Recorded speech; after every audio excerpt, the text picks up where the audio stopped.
Way that he got sent down into turn number 1. And this is live. This is live, so Sauter has just now wrecked Austin Hill. That's going to open the door for several trucks. Rhodes cut Friesen off, and it lost all their momentum, and here comes the world. How about this? Oh! Big contact, Nemechek, Crafton, Rhodes, Friesen. Serious contenders for the win. And that changes everything. Wow. You said it, serious contenders for the win, Vince. One of those being Stuart Friesen in that 52. Put up with Friesen, that opened the door for Crafton and Sauter. And here comes John Hunter Nemechek. Friesen dives to the middle. Looks like Matt maybe got a little bit tight, lost the front end a little bit. No trouble. Vickers around. Yeah, this one's got damage now. Bowman, Pastrana, Pappas. Hardly. Emor. What triggers all of this? Like Alex Bowman gets loose in that bump that's down in 1 and 2, gets up into Brian Vickers. Pastrana nowhere to go. He's trying just to turn it down out of the way, but here comes trouble. Wow.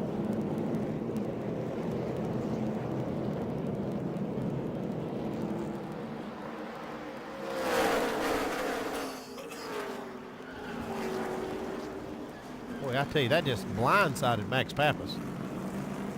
He was well down on the apron trying to avoid this accident.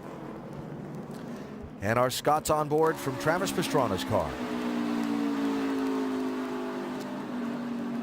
You can see right there where Alex Bowman. Correction in front of you, go low, slow down. Hold it. Rear end wiggling around when he came off the corner. He's driving away from Sauter, but he hasn't backed out of it at all. Oh! Matt Crafton hardened the outside wall. That's going to bring out the caution, Crafton.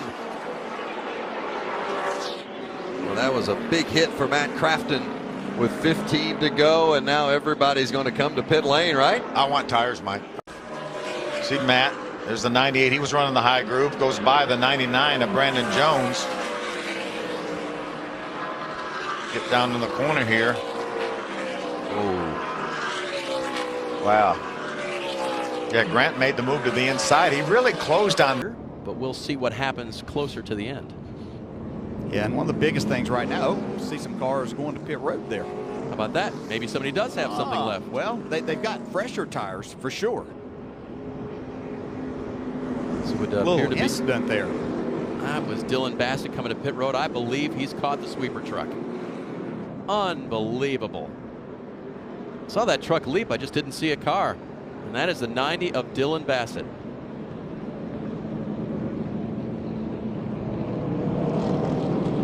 So on pit road, Riley Herbst, Zane Smith, Tyler Reddick, Justin Allgaier. See right here, going to go right in the. Tries to avoid it at the last second. Haley was on pit road as well. See, Greg Galding made it around there to pit road, and what a crushing blow for Bassett, who had very little vision because of all the dust being kicked up there, Dale, and slammed the sweeper truck. That's awesome. Oh, and there is Sauter. So we just saw Sauter move the 16 of Austin Hill. I would guess that there probably was some contact that precipitated this. A payback, possibly. Was running in the 7th position. Well, let's see. We saw Sauter move Hill. Hill repaying the favor and put Sauter in the wall. Yeah, there's no question that I'm sure Austin Hill didn't like the way that he got sent down into turn number 1. And this is live. This is live, so Sauter has just now wrecked Austin Hill. Well, that's not going to go over well. No, I think they'll Park Sauter for that. Yes, indeed. So here is Sauter coming back to get Hill after Hill had moved Johnny and put Johnny into the wall. I think Johnny Sauter's day is done. Yes, he is being sent to the garage. NASCAR said that's enough. Dominated last week, Marty. Didn't get the win. but it looks as though he's got a little redemption in mind here tonight. Oh, look out as he has a tire situation. Here comes Edwards right into it. They cross the line, and guess who wins the race? Stenhouse. Well, thanks to Carl Edwards. Gave him a real crazy finish. Sadler comes across the line third, Wise fourth, Almirola fifth, and Reed Sorensen wins the $100 grand in the dash for cash. It's appropriate that it finished this way. All right, take another look at this. Okay, all of a sudden, I don't think that's the tire, that's an engine. That's the engine, you're right. Wow.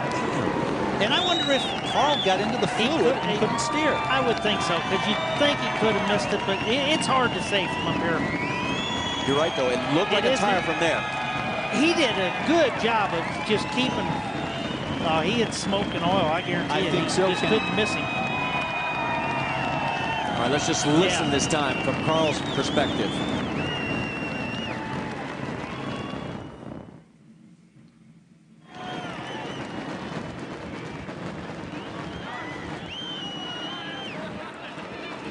You could hear the rear tire spinning. And you couldn't see anything, and neither could Carl. No, and he couldn't steer.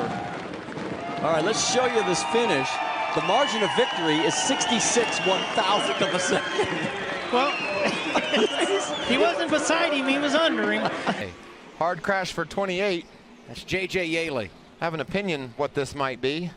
Yaley involved in an incident earlier today when there was contact with the 42 of Brennan Poole. Poole 115 laps down, but is back out and running. You're on board with him here. The white 8 is slow ahead on the bottom. That looked about like a replay of what the 28 did to the 42 earlier in the event. Just in the opposite. This is the one that happened earlier. You see Brennan on the inside, J.J. Yaley in the middle of the straightaway, moves to the left and just turns Brennan into the outside wall. And then we saw just a moment ago what happened. This is really what precipitated. This is that same incident there from the DC Solar onboard. And then we felt, I mean, that looked uncalled for. They're going to bring Brendan Poole to the garage area, to the pit road at least. 10th. And Brendan gone on pit road as well, Herm. Slow on the left side. They had great strategy and really improved their race car, but that was a slow stop for the 62. The left front tire changer had an issue. Caution's out. And there goes Ryan Reed spinning to bring out the caution for the 8th time tonight. It happened right by Christopher Bell, and he's got damage. He got into the outside wall. Look at all the damage to our leader. Oh my, we're going to have to go back and see exactly what happened. Together, and the race leader nowhere to go. 48 made contact with the 16 of Reed, and the 48 came away from the 16, caught Christopher Bell in that right rear corner. Such a tough break for Christopher Bell. He was definitely an innocent bystander on that one. You see the 48 get just a little bit loose. Probably didn't know that the 16 was coming with that much of a run to the outside of him right there. You know, a decent amount of damage for Ryan Reed, but a great save